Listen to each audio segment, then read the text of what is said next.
السلام علیکم ورحمۃ اللہ وبرکاتہ، نحمدہ ونصلی علی رسولہ الکریم، اما بعد فاعوذ باللہ من الشیطان الرجیم، بسم اللہ الرحمن الرحیم۔ بیماری میں انسان اپنی عبادت جتنی ممکن ہو وہ کرتا رہے، اس کو نہ بھولے، نمازیں نہ چھوڑ کے بیٹھ جائیں۔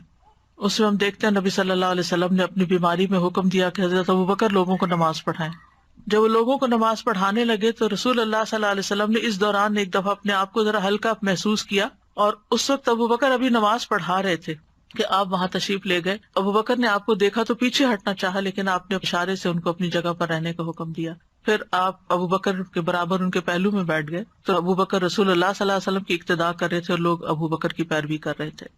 تو بیماری میں اللہ کا ذکر خوب کرتے رہیں۔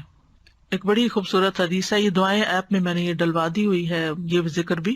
الاغر ابو مسلم کہتے ہیں، میں گواہی دیتا ہوں کہ ابو سعید اور ابو ہریرہ رضی اللہ عنہما نے گواہی دی کہ ان دونوں کی موجودگی میں رسول اللہ صلی اللہ علیہ وسلم نے فرمایا، جو لا الہ الا اللہ واللہ اکبر کہتا ہے تو اس کا رب اس کی تصدیق کرتا ہے اور کہتا ہے، ہاں میرے سوا کوئی معبود برحق نہیں، میں ہی سب سے بڑا ہوں۔ جب وہ لا الہ الا اللہ وحدہ کہتا ہے تو اللہ تعالیٰ فرماتا ہے، ہاں مجھ تنہا کے سوا کوئی معبود برحق نہیں۔ اور جب وہ لا الہ الا اللہ وحدہ لا شریک لہ کہتا ہے تو اللہ تعالیٰ کہتا ہے، ہاں مجھ تنہا کے سوا کوئی معبود برحق نہیں اور میرا کوئی شریک نہیں۔ اور جب لا الہ الا اللہ لہ الملک ولہ الحمد کہتا ہے تو اللہ تعالیٰ کہتا ہے کہ ہاں کوئی معبود برحق نہیں مگر میں، میرے ہی لیے بادشاہت اور میرے ہی لیے حمد ہے۔ اور جب وہ لا الہ الا اللہ ولا حول ولا قوۃ الا باللہ کہتا ہے تو اللہ تعالیٰ فرماتے ہیں، ہاں میرے سوا کوئی معبود نہیں اور گناہوں سے بچنے اور بھلے کام کی قوت نہیں مگر میری توفیق سے۔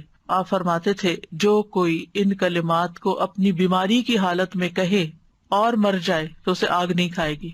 تو ہر بیمار کو یہ ذکر ضرور کرنا چاہیے۔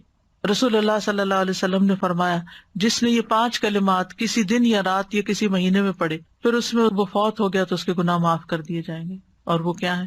لا الہ الا اللہ واللہ اکبر، لا الہ الا اللہ وحدہ لا الہ الا اللہ ولا شریک لہ، لا الہ الا اللہ لہ الملک ولہ الحمد، لا الہ الا اللہ ولا حول ولا قوۃ الا باللہ۔ پھر استغفار کرنا، انسان اپنی بیماری میں توبہ استغفار کرتا رہے، درود شریف پڑھتا رہے، کیونکہ اس سے رحمتیں آتی ہیں تو انشاءاللہ اللہ تعالیٰ اس کی مدد کرے گا۔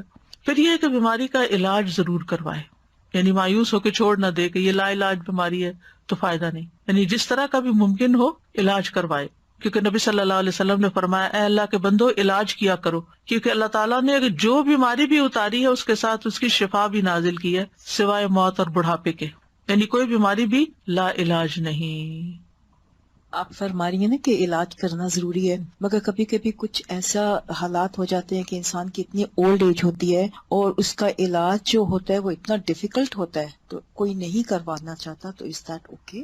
اگر کسی علاج کے نتیجے میں زیادہ بڑی تکلیف کا امکان ہے تو پھر وہ علاج نہ کرایا جائے، کوئی آلٹرنیٹ تھراپی دیکھی جیسے جائے۔ کینسر ہو جاتا ہے کافی بڑی ایج جی، میں، تو اس کا صرف ایک سرجری ہی علاج نہیں ہوتا، کچھ اور چیزیں بھی۔ جی وہ کیمو سے بھی منع کر دیتے ہیں، کوئی حرج نہیں، سرجری سے بھی منع کر دیتے ہیں۔ جی کوئی حرج نہیں، اس میں پھر یہ کہ آلٹرنیٹ تھراپیز ہوتی ہیں جو پین کو یا تکلیف کو کم کریں، یعنی کوئی نہ کوئی ہیلا چارہ، کوئی فزیکل تھراپی، کوئی اور چیز جو کسی طرح ایز کرے بیمار کو۔ بیسیکلی دے گیو سم سیڈیٹیوز اور things like that کہ ٹھیک ہے کہ اس کو پین ریلیف ملے، ہاں، اور اس کے ساتھ انسان دعا کرے، ذکر اذکار جب تک اللہ نے زندگی رکھی ہے۔ جیسے سیڈیٹیو یہ بھی تو پھر ایک علاج ہی ہے نا ایک طرح سے اس جی جی، وہ پین کلرز دیتے ہیں بیسیکلی، جی کیونکہ وہ کہتے ہیں کہ جتنا چھیڑیں گے اتنی زیادہ تکلیف۔ بالکل۔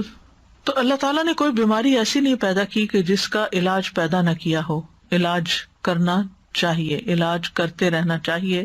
اور بڑھاپے کا علاج نہیں ہے، یہ دیکھیں نا، آپ کہہ رہے ہیں کہ اتنے بڑھاپے میں جا کے اگر ایسی کوئی بیماری ہو جاتی تو پھر اس کا واقعی علاج نہیں ہوتا اور صرف اس کی تکلیف کو ہی کم کرنے کی طرف توجہ ہوتی ہے۔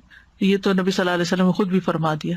اور یہ بھی یاد رکھنا چاہیے کہ دوا سے شفا اللہ کے اذن سے ہی ہوتی ہے، انسان کے ہاتھ میں نہیں، دوا کے اندر کچھ نہیں ہے، دوا اللہ کے اذن سے ہی شفا دیتی ہے۔ ایک بندے کو وہی فائدہ دیتی ہے چیز، دوسرے کے اوپر اثر ہی نہیں کرتی۔ اور پھر یہ کہ صرف میڈیسن ہی نہیں بلکہ اللہ کے کلام سے بھی شفا حاصل کرنی چاہیے۔ اگر کوئی ایسا بیمار ہے جو سرجری نہیں کروا سکتا، کیمو نہیں لے سکتا، لیکن اس کے اوپر دم وغیرہ مسلسل کیا جا سکتا ہے، تو یہ بھی ایک علاج کا ذریعہ ہے، کیونکہ اللہ کے کلام میں شفا ہے۔ قل ھو للذین آمنوا ھدی وشفاء، نہ صرف یہ کہ جسمانی بیماریوں کا بلکہ روحانی بیماریوں کا، شفاء لما فی الصدور۔ پھر سنت سے علاج، انبیاء کو قلبی اور روحانی ادویات دی گئی، جو فائدہ دیتی ہیں. بعض بیماریاں ایسی ہیں کہ جو ڈاکٹروں کی پہنچ سے باہر ہوتی ہیں، ان کو پتہ ہی نہیں ہوتا کہ بیماری کیا ہے اور اس کا علاج بھی نہیں کر سکتے، وہ جانتے نہیں ہوتے. تو ایسی صورت میں خاص طور پر جو وحی کے ذریعے ہمیں ملا ہے اس کے ذریعے علاج کرنا فائدہ دیتا ہے، اور وہ بھی کروانا چاہیے، یعنی روحانی علاج جس کو کہتے ہیں، کیونکہ اللہ کے سوا کوئی نہیں جانتا کہ اس بیماری کا کاز کیا ہے. تو ڈاکٹرز کو جب تک کاز سمجھ نہیں آتی تو وہ علاج کیسے کریں؟ وہ اپنی عقل سے اس تکلیف کو دور کرنے کے لیے کچھ نہ کچھ دیتے رہتے ہیں، لیکن بعضوں کو صرف وقتی آرام آتا ہے اور پھر تکلیف بڑھ جاتی ہے، یا آرام آتا بھی نہیں ہے. ابھی آج ہی کسی نے مجھے ذکر کیا کہ انہوں نے شوگر کی دوا دی اور وہ دوا ایسی تھی کہ اس سے کڈنی جو ہے وہ متاثر ہو گئی، تو اس کو بھی کوئی خاص آرام نہیں آیا اور ساتھ ایک اور آرگن جو ہے وہ بھی ڈیمیج ہو گیا. تو یہ صورت بھی بعض اوقات ہوتی ہے. تو انسانی کوششیں اب بھی انسانی جسم کو سمجھنے میں ناکام ہے کہ یہ کس طرح ورک کرتا ہے. جتنا بھی ہوا ہے الحمدللہ فائدہ بھی بہت ہے، بیماریاں دور بھی ہوتی ہیں، لیکن پھر بھی مکمل کمپلیٹ علم انسانوں کے پاس نہیں ہے. وہی الہی کے ذریعے جو اللہ نے کلام اتارا ہے، جب اللہ نے فرما دیا کہ اس میں شفا ہے تو قرآن سے شفا حاصل کرنی چاہیے.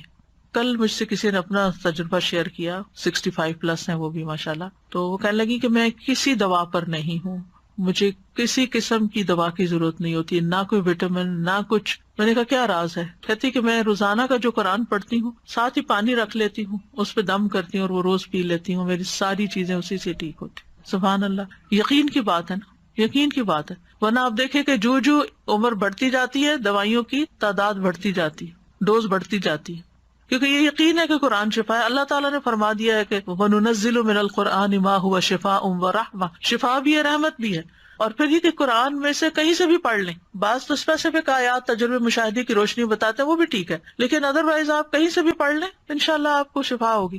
اور اگر آپ روز یہی پریکٹس شروع کرتے ہیں کہ جب قرآن پڑھنے لگے اپنا پانی پاس رکھ لیں، اونچی آواز سے تلاوت کریں، اور پھر وہ پانی کے اندر وہ جو آپ کی قرآن کی آیات کا اثرات ہیں وہ جائیں گے اور وہی پی لیں، اور وہ آپ کے کان بھی سن رہے ہیں، آپ کا جسم بھی سن رہا ہے، اور پانی بھی آپ کے اندر وہی گیا ہے، تو انشاءاللہ شفا ہوگی.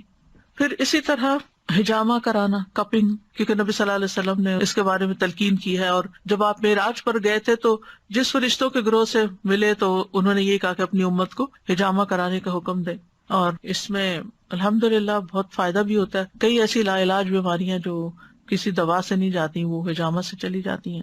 پھر کلونجی ہے، کلونجی کا بھی ہے کہ بعض اوقات لوگ کہتے ہیں ہمیں یہ سمجھ نہیں آتی کتنی کھائیں کتنی نہیں. آپ بس ایک پنچ روز اگر پانی کے ساتھ لے لیں اور اس نیت کے ساتھ کہ اللہ نے اس میں موت کے سوا ہر بیماری کی شفا رکھی ہے تو اللہ تعالیٰ آپ کو شفا دے گا. ہم نہ تو ڈاکٹر ہیں اور نہ ہی ہم جانتے ہیں کہ کیا چیز کتنی کیا، لیکن چھوٹی سے چھوٹی مقدار سے برکت ہو جائے گی، فائدہ ہو جائے گا، کیونکہ شفا تو اللہ نے ڈالنی ہے نا. وہ ہماری پھپھی کہا کرتی تھی اللہ تعالیٰ شفا دے تو راکھ کی پڑیا سے بھی ہو جاتی ہے، یعنی اگر اس میں کچھ بھی نہیں ڈلا ہوا راکھ ہی رہا ہے تو وہ بھی کھا لے تو انسان ٹھیک ہو جاتا ہے. پھر اسی طرح شہد، اللہ تعالیٰ نے قرآن میں فرمایا ہے کہ فیہ شفاء للناس، اللہ تعالیٰ کی بات تو غلط نہیں ہو سکتی نا. اگر اللہ نے فرمایا کہ فیہ شفاء للناس تو یقین رکھیں کہ فیہ شفاء للناس، اس میں شفا ہے لوگوں کے لیے. بس یہ ہے کہ پھر شہد خالص ہونا چاہیے، ورنہ یہ کہ ہم شہد کو بلیم کرتے رہتے ہیں اور پھر حدیثوں کو ڈاؤٹ کرتے رہتے ہیں. من جد وجد، اس کا مطلب ہے جو کوشش کرتا ہے پا لیتا ہے. میں یہ سوچ رہی تھی کہ نیت بہت امپورٹنٹ ہے. اگر ہم شہد لے رہے ہیں، ہم کلونجی لے رہے ہیں، ہم زیتون لے رہے ہیں، تو ہماری نیت اگر یہ ہے کہ اس میں اللہ نے بولا ہے تو اللہ کی کہیں بھی بات غلط نہیں ہوتی، اس سے مجھے شفا ملے گی تو پھر شفا مل جائے گی. پھر جیسے انسان سوچتا ہے نا پھر باڈی بھی ویسے جیسے کام وہ کرتا ہے. پانی سے شفا ہو گئی، تو جس اپنی نیت انسان کو جائزہ لینا ہے. اللہ کا حکم، رسول اللہ صلی اللہ علیہ وسلم کا حکم اور آپ کا تجربہ ہم کافی ہے ہمارے. اسی طرح آب زمزم حدیث میں آتا ہے جس مقصد کے لیے پیا جائے وہ اس سے فائدہ ہوتا ہے. یعنی الحمدللہ مسلمانوں کے ہر گھر میں کچھ نہ کچھ زمزم جو ہے موجود ہوتا ہے، تو وہ اکٹھا نہ پی جائیں بلکہ اس کو تو تبرک کے طور پہ رکھے، اور آپ اپنے پانی میں تھوڑا تھوڑا ڈال کے اس کو، کیونکہ جس پانی میں آپ ڈالتے ہیں اس سارے کی تاثیر بھی بدل جاتی، تو دم کر کے رکھ لیں، سورۃ فاتحہ پڑھ کے رکھ لیں اور اس کے اندر سے تھوڑا تھوڑا پر پیتے رہیں. کلونجی